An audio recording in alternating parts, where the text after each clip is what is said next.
Welcome back. The travel plans of thousands of Irish holidaymakers took a turn for the worse last week when Irish Ferries announced cancellations on its new ship in July. Customers took to social media to voice their anger, but what can be done to protect yourself from travel mishaps, and what are your passenger rights? Here to discuss this as we enter summer holiday season once more is consumer expert Siobhan Maguire. Lovely to have you on the show. Siobhan. How are you? I'm good, thank you. Just remind us again briefly what happened during the week with Irish Ferries. Yes, so Friday a week ago, customers who were booked to go on this brand new ship called the WB8. Peak season. July 12th to 29th. They're the dates that were subsequently cancelled. Okay. They were to travel from Dublin to Cherbourg. It was all very exciting, and then an email went out saying, sorry, we've got a note from our German shipyard who are building the ship that there will be delays. So from the 12th to the 29th, all bookings were just effectively cancelled. And people were quite rightly very annoyed and very put out. There were 2,300 bookings made for those journeys.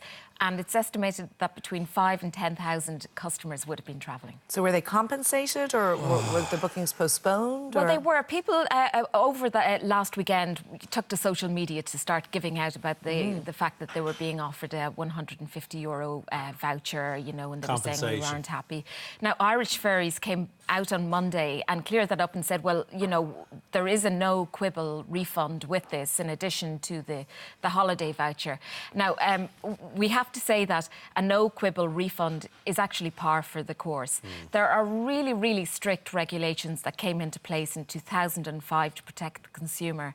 That's called the passenger rights laws. And they were introduced to establish common rules in relation to compensation and access for passengers across all modes of public transport.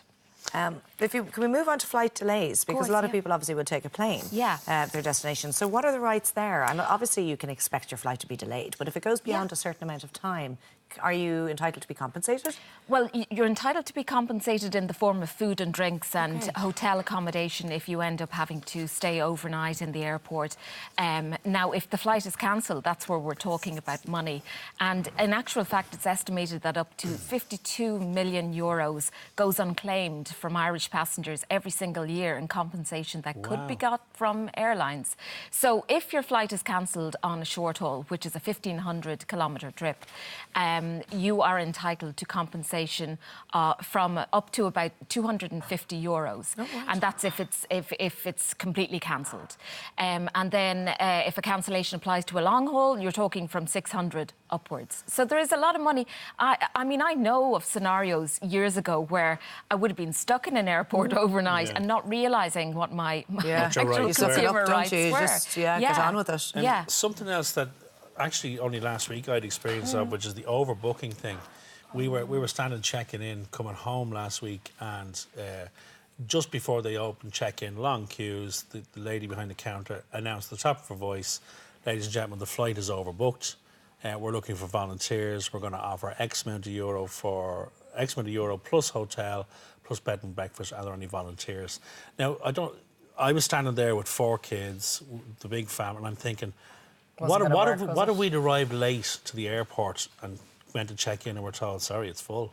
Well, where would the family stand at that point, standing in an airport in Faro? Well, if you have booked your seats, then it's not your problem, Simon. Essentially, the responsibility lies with the airline. And we had that footage last year that went viral of the guy being dragged off the United Airlines flight. He had booked a seat. They had decided the flight is overbooked and we're taking this guy off for no good reason. But aren't all flights overbooked by 10% or something anyway? Or is not usually. The Irish airlines aren't really known for overbooking, but other airlines do as a kind of safeguard, I think. So what they have to do, to go back to your question, Simon, is they have to find volunteers. If they can't find volunteers, then they can possibly look at people coming in late or people who have checked in really late. Yeah, you will be compensated, though. You will be put in the next flight and you will get a bit of money for it as well. And it might suit people sometimes. I've heard of people saying, do you know what? An extra day in this lovely city and I'm getting a few euro. On a flight back to the UK, they were looking for volunteers. Somebody had had a family bereavement. And I was in no particular hurry. It was 20 years ago. and I think we got a £60 check and a voucher. It was, well, I was in no hurry. But can you imagine with kids? Ah, no, yeah. man. I mean, that's a at certain different times you just scenario, can't. yeah. You need your Luggage. seat. Let's talk luggage, Laura. Damaged luggage. There's you lost nothing luggage? worse. Well, whatever about coming home and losing your luggage, which is just upsetting because you think Yeah. it's my personal belongings. But when you arrive somewhere and you don't have anything else, you don't have other pairs of trousers, your shorts, your sun cream, you know, the kids' bits and pieces, I think that's just devastating. Yeah. And it could take 1 day, 2 days, 3 days, or not turn up at all. Exactly, yeah. Just be lost in space forever. Yeah. People assume you need travel insurance to try and claim back if your luggage is lost or misplaced or damaged.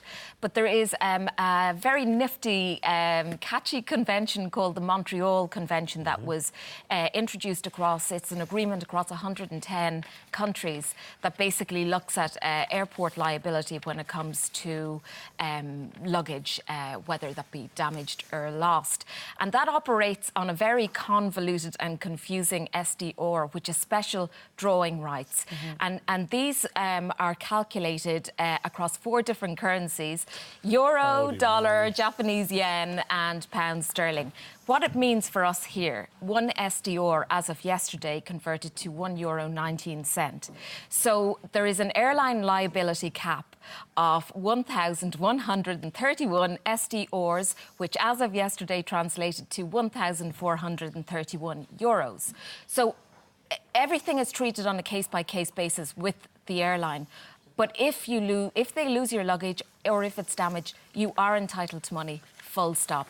And actually, the first thing to do is fill out a property report at the airport, a PIR, and that's where you can go up to the desk and say, my luggage hasn't arrived, or it's arrived and the bag has burst open, and just track down all the details. And then when you're proceeding with your compensation with the airline, you have that paper trail established. It starts the process. Exactly. We want to get to your holiday hacks, but just very briefly, a quick mention to insurance. You can buy year-round insurance, which is actually better value. Yeah, absolutely. It's by 12 quid for a round-trip insurance, by 25 quid for the annual insurance. And you're covered. And the second thing you must do, this is a no-brainer, and carry it along with your passport, is the health insurance card, the European health insurance card that you can get from the HSE. And that basically offers you, peace of mind, because if you get into any trouble medically wise, or there's an illness in the family and you're abroad, And you present that. at a hospital, you get medical treatment in a public hospital. Let's very quickly look at your travel hacks because we're kicked for time. Browse online in private mode or incognito to stop travel sites from hiking up prices. Absolutely, yeah. I mean, anyone who's booking online knows that, if you keep looking at something, the prices seem to be strangely going up. And that's because the airline are seeing that you're checking that one thing. So Constantly, browse incognito. You're in the market. Exactly. Chancing your arm for an upgrade. Of course, love we'd it. all love that, but I think that's a myth. Does that ever happen? It absolutely yeah. does happen. On the day, ask, can I buy? Because most people who work in the airlines are used to going, give us an upgrade, will you? And they're going, no. If you say, can I buy an upgrade? How much is it? You might get a deal. You can get it for as low as $35. Really? Which Yeah. is, if it's a long-haul Yeah. flight, it's probably Absolutely. worth it It's for like the extra luxury 35. then. Yeah, There was exactly. another couple of great tips in there. Of check-in online. That's sort of standard now, isn't it? For many people. A lot of people still don't do it, but if you do, you just avoid the queues, go straight through security. And you know a little travel hack I'll give you? We went up to the airport the night before and checked all our bags in. So the following morning we went with the Clever. kids, Okay. just the kids. We checked in straight to security, and then you And went. you can put your bags in the You night can check your before. bags in the night before. You get your boarding pass. You don't. It's all contactless. Because I'd wonder about that with bags. If you're checking in online, you still have to go to the bag tag and drop. So Yeah, so we checked the bags in and checked in online. So the next morning we come in at 5:30 in the morning to the airport when it's crazy up there, straight to security. are you allowed to do that? Oh, absolutely. absolutely, That's great.